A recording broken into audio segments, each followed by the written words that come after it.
እዚህ ጋር ድራማውን እየቀጠለች ነው። ፍቅርና ፍቅር እናት ምንድነው የታመምሽው? ምንድነው ህመሙ ብሎ ሲጠይቁ ጊዜ እማዬ ይኸው ታምሜ የቀራው እያለች ነበር። በጣም እማዬ ተጎድቻለሁ፣ እንደው ሐኪም ቤት ለመሄድም ገንዘብ እንጂ ላይ የለኝም እያለች ፍቅር እናት እያወራች ነበር። ቤዛ እንግዲህ ትልቅ ሰው ነው፣ እኔ አሳክማታለሁ፣ አራሳው አይታመምም፣ ተነሽና ሐኪም ቤት እንሂድ፣ ትንሽ መድኃኒት ለመግዛት ገንዘብ እጄ ላይ ስለሌለ ነው እንጂ በሽታውን አውቄያለሁ እያለች ነበረ። በሽታው ምንድን ነው አሉ። ግን እኮ አንቺ አንድ ፍሬ ልጅ ነሽ እያለች ነበር የፍቅር እናት። እማዬ ካንሰር ነው የኔ ህመም ሚድን አይደለም፣ በቅርቡ መሞት አይቀርም እያለች ነበረ። ወንድምየው አብሮ የነበረው ምን አለና ካንሰር አለ። አዎ ወንድሜ ካንሰር ነው፣ አንተም እንዳትጨናነቅ ብዬ ላንተም አላወራሁም እያለች ነበረ። አዎ ወንድሜ በሽታው ቀላል ነገር አይደለም። እኔ ግን የሚያሳዝነኝ እዚህ ጎዳና ላይ ማውደቄ ነው። የፍቅር እናት ደግሞ አይዞሽ ቤዚ፣ ሁሉም ያስተካክላል፣ ችግር የለም፣ ነይ ፍቅር ደግፊና አንሺው እያለች ነበረ። ፍቅር ደግሞ ነገሩ እንግዲህ ያው ከእሷ ጋር ድራማ እየሰሩ ነው። እኛ ቤት ሆነሽ እነ ሮዝና ያከባክቡሻል፣ ምንም አታስቢ። በዛ ደግሞ አመሰግናለሁ ፍቅር። አዎ እንደዛ ካልሆነ በጣም የኔ ነገር በሽታውም ከባድ ነው የሚሆነው። የፍቅር እናት ያን ጊዜ ታይ ቤዛ፣ ጥፋት ስትሰሪም ታይ ቤዛ እያልኩሽ እየመከርኩሽ ነበረ። አሁን በዚህ ደረጃ ያደረሽ ግን ምንም ቢሆንም አብረን ብዙ ነገር አሳልፈናል። በይ አሁን ደግፋችሁ አንሷት፣ ናይ ቤት እንሂድና የሚሆነውን ነገር አብረን እናያለን እያለች ነበረ የፍቅር እናት።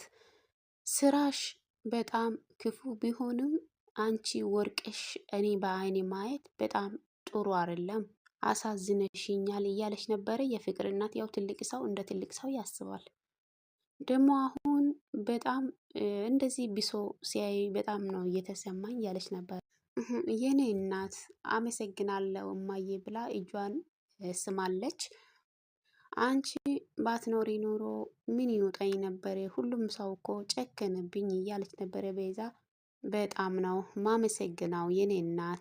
ወንድምየው ደግሞ እዚህ ጋር ናይ እህቴ ናይ ልደግብሽና ላቆምሽ፣ በሉ እናንተ አብራችሁ ኑ፣ እኔ ወደ ቤቴ ሊሄድ፣ ፍቅር አንቺም እነሱ ጋር ሆነሽ አብራችሁ ወደ ቤት ኑ እያለች ነበረ። ቀድማ የፍቅር እናት ወደ ቤቷ እየሄደች ነው።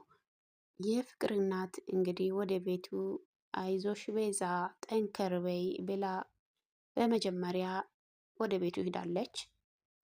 እንግዲህ እንዳልኳቸው ቤዛና ፍቅር ድራማው ቀጠሉ። አሁንም የቤዛ እናት ማለት የፍቅር እናት በል ኑ ወደ ቤት እያሉ ብላ ስትሄድ ፍቅርና ቤዛ እየሳቁ ነው። እና ወንድምየው ደግሞ አቤት እናንተ ምንድነው የምታስመስሉ?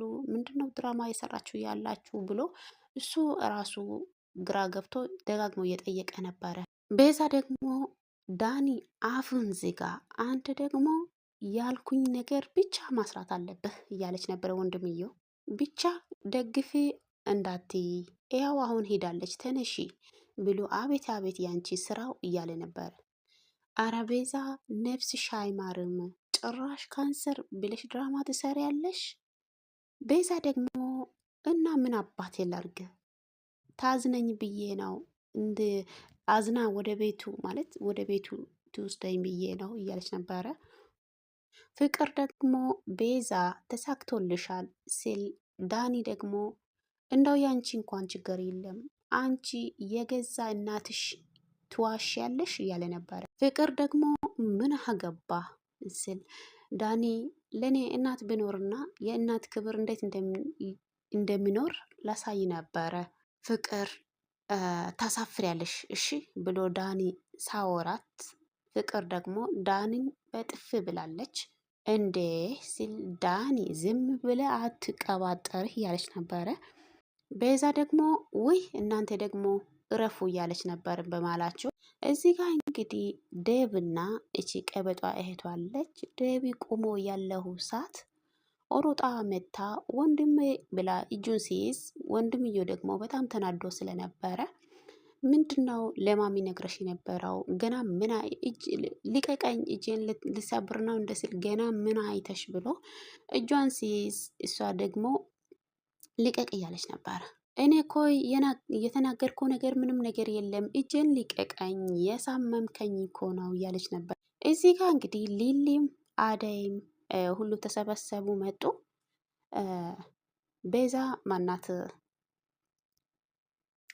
ሊሊ ስትመጣ ሊሊ ግን እንዴት መጣችሁ ብላ ሲጠይቅ፣ አዎ እናንተን እኮ እየፈለገን ነበረ፣ የጥሪስ ካርድ እየሰጠን ስለነበረ ለእናንተም ልስጥሽ ብዬ ነው ስል ትመጫለሽ ብዬ ተስፋ አድርጋለሁ ብላ ሊሊ ሲጠይቅ፣ መቼም እኔ ጊዜ አይኖርም ግን አስባለሁ እያለች ነበረ የደብ እህት።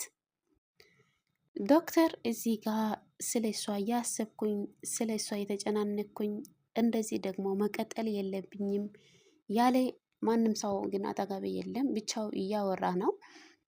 ግን ቆይ እንደመወዳት ብነግራት ምን ይሰማታል ያለ ነበረ። አሁንም ደጋግሞ ሀይ አይሆንም አይሆንም ትጠላኛለች እያለ ነበረ። አሁን እንኳን እየሰጠች ያለችው ከኔ ጋር ትንሽ ሰዓት የምታሳልፈውም ራሱ ትተወኛለች፣ ማናገር የለብኝም እያለ ነበረ። እሱ እንግዲህ እዚህ ጋር ለእሷ እየተጨናነቀ ነበርና ስልክ ስደውላት አታነሳም። እኔ የእሷ ፍቅር እየተጨናነኩ ያለው ሰዓት እሷ ደግሞ ስልክን ስደውልም አታነሳም ያለ ነበርና እሷ ደግሞ እሱ በመኪና ስር ቁጭ ብሎ የተጨናነቀ ያለበት ሰዓት መታ ቁጭ ስትል እንዴት መጣሽ? ምን ጊዜ ነው? በምንድን ነው የመጣሽ ብሎ ሲጠይቃት ታክሲ እኮ ነው የመጣሁ እያለች ነበር። ግን ለምን መጣሽ ብሎ ሲጠይቅ እኔ አንተን ማርዳት ፈልጋለሁ፣ እኔም እዚህ ጋር እየታመምኩ አንተን ማጨናነቅ አልፈልግም እያለች ነበር። እንግዲህ እሷም እኔም ወዳሃለው ብላ መልሳለች። ግን እሱ እውነት አልመሰለውም። ሩታ ታይ እያለ ነው። ይሄ በጭራሽ አይሆንም፣ በጣም ከባድ ነው እያለ ነበረ። ግን ሩታ እኔ እኮ ሌላ ሰው እያፈቀርኩ ነግሬ እኔና አንቺ ታፈቅርኛለሽ ብሎ ሲጠይቅ፣ አዎ አፈቅራለሁ። ከእሷ ምንም ነገር ምላሽ ሳልሰማ እሷን እየጠበክ ካለ እኔም ትጎዳለ፣ እኔም ደግሞ አንተን ወዳሃለሁ። ይኸውልሽ ሩታ ብዙ ጊዜ ልብሽ ወዴት እንደሚሄድብሽ ማን መፈለግ እንዳለብሽ አንቺ ነሽ የምታውቂው። ግን እኮ ልክ እንዳልሆነ ጠንቅቀሽ እኮ ታውቂያለሽ። ሩታ ደግሞ ግን ምንድነው ልክ ያልሆነ ነገር? ፈጣሪ እኮ ሁሉም ነገር እያደረገው በምክንያት ነው። ግን በለው እነሱ ለካ ፍቅር ፍቅር ተብሏል። ዶክተር ለካ ሊዱን ፍቅረኛ አድርጎ ይዟት ወይስ ያወራት ነበረ። እሱ ደግሞ እሷ ግን እያለች ያለችው እቺ ሊዱን መተው አለበት በጣም ታናደኛለች ስትል ሊዱ እህትሽ ስትል እሷ እኮ የኔ እህት እኮ አይደለችም የደብ እህት ናት ስል እኔን እኮ እሷ በጣም ትወዳኛለች ታፈቅረኛለች ስል ቀብጥነቷ እንዳንቺ ልክ እንዳንቺ ናት ስትል እኔ እኮ ቀበጥ አይደለሁም። እንግዲህ እሷ እኔ እኮ ቀበጥ አይደለሁም ስል ቀበጥ ብያለሁ ቀበጥ ነሽ እያለ ነበረ። እንግዲህ ከመሬት ቁጭ ብሎ ነበሩና ተነሽ የኔ ሀሳብ ብሎ እጇን ይዞ ለኔ ብለሽ በታክሲ ከዚህ ድረስ የመጣሽው ብሎ ይዞ አነሳ። ከዛ እና ታዲያ ምን ላርግ ስል እቅፍ አድርጎ ሰላም በፍቅር ላይ ናቸው። ይሳካላቸው እንግዲህ ሌላ ፍቅረኞቹ ደግሞ እዚህ ጀመሩ።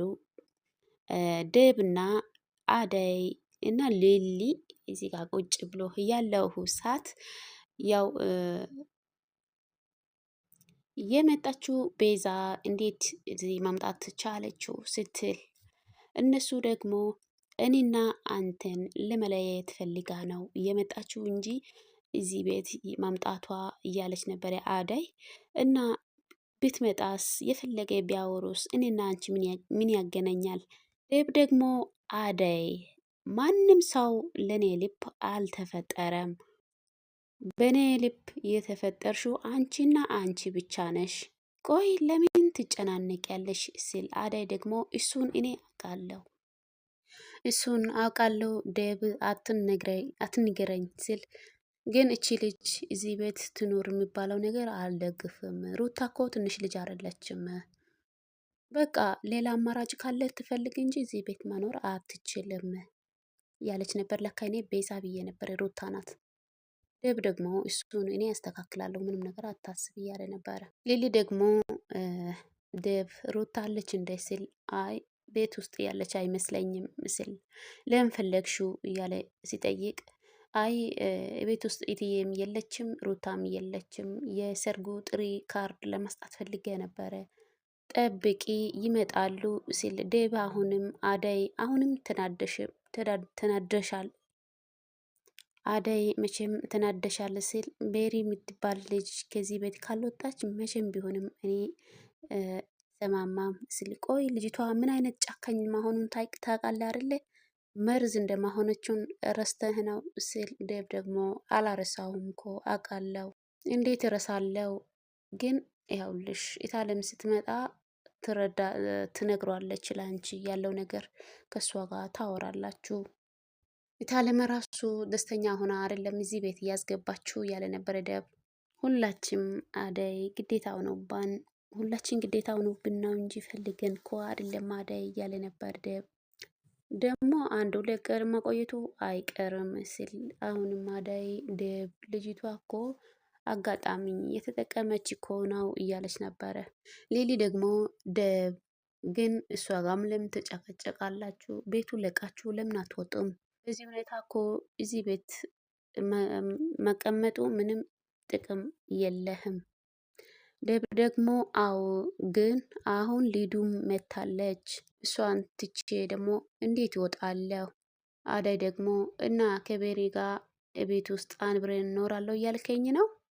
አይ አደይ ግን ትንሽ ቀን እኮ ነው ስለ አደይ ደግሞ አይ በፍጹም ዴብ ይሄ ነገር ምንም አልተዋጠልኝም።